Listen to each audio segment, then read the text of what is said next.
Hi guys. Today, we're diving into the Haiti earthquake. On January 12, 2010, a massive earthquake struck near Port-au-Prince, Haiti's densely populated capital city. A magnitude of 7.0 and a shallow focus made it especially destructive. This quake occurred along a conservative plate boundary, where the Caribbean plate and the North American plate slide past each other. The immense pressure that had built up along the Enriquillo Plantain Garden Fault was released all at once. The devastation was immediate and widespread. Why was it so bad?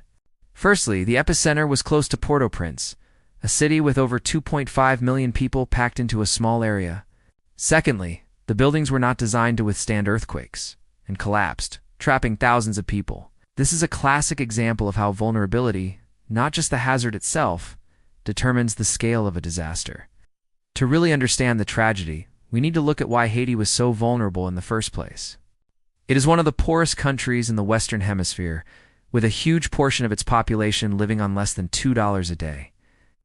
This extreme poverty means the government had limited resources for infrastructure, emergency services, or enforcing building codes. Years of political instability and corruption had weakened state institutions, making a coordinated disaster response almost impossible. On top of that, Haiti is located in a multi-hazard environment, regularly facing threats from hurricanes and floods, which further drains its limited resources. The impacts were staggering.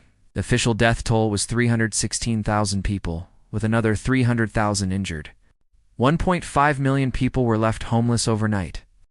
The economic cost was $4.3 billion, a devastating blow to an already fragile economy.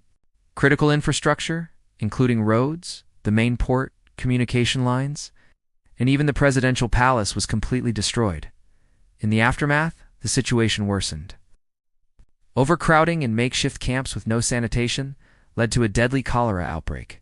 The response to the earthquake was a massive international effort. UN agencies like UNICEF were on the ground providing food, water, and healthcare. The Red Cross worked tirelessly to set up emergency shelters and provide clean water to prevent the further spread of disease. The USA provided $5.1 billion in assistance and sent military personnel to help with rescue, recovery, and rebuilding efforts.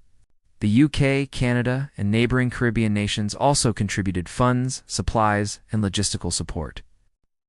The Haiti earthquake demonstrates how poverty, poor governance, and a lack of planning can amplify the destructive power of a natural hazard. Want to dive deeper? Check out the full video linked in the description, and don't forget to like, share, and subscribe.